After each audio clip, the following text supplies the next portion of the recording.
the topic, as I mentioned, was confidence. And as with any kind of skill that you have, there comes a point when you realize you've done this so many times that you have a kind of mastery, not in any boastful way, but you realize that, if you're a carpenter, after you've picked up a hammer a few thousand times, there's a way that that hammer feels in your hand, almost as if it's a part of your body, right? Or if you're a piano player and you sit down, it's an afternoon, you sit down in front of your piano, maybe nobody's around, and you just roll along. You just you just play. There's a confidence. Not even without even thinking about it, there's a confidence. In this same way, there's a confidence when you've directed your awareness 1,000, 2,000, 10,000, 20,000 times into quietness, into pure presence, into the great suchness, you could say, where you just sit still and whatever is occurring, such as for me yesterday, hearing the words that my friend was found dead, whatever is occurring in this great space that you have almost a metaphoric bow. You say, okay, this too. You are called upon many times in this life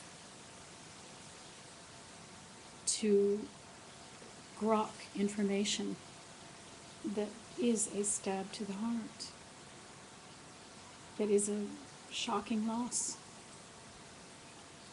Many times in this life.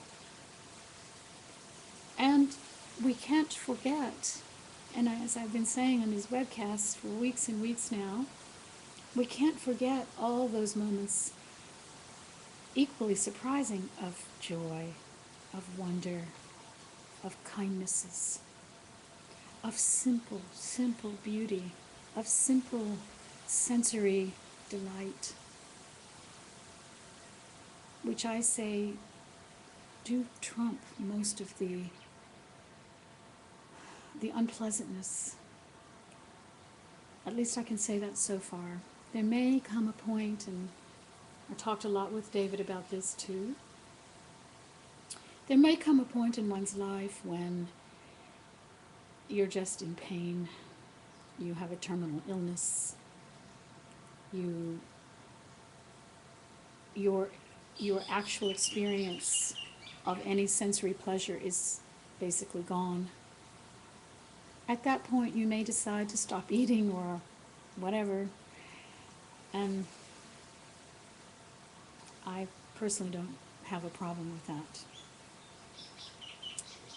But that's kind of the end game, when the physicality of what we are is just closing down and is producing a tremendous amount of pain, constant debilitating pain. Until then, there's a lot of beautiful life left. And even if it's simple, quiet, well, that's pretty great, actually. And we can all have that. That's a choice. That's a choice you make, to move the attention, to keep going in that direction in your life, to start to eliminate that which is toxic in your life, that which is troublesome, that which is overly drama obsessed, and start choosing peace, quiet, beauty, delight, showing up for your friends, letting your friends show up for you. giving and receiving love, being love.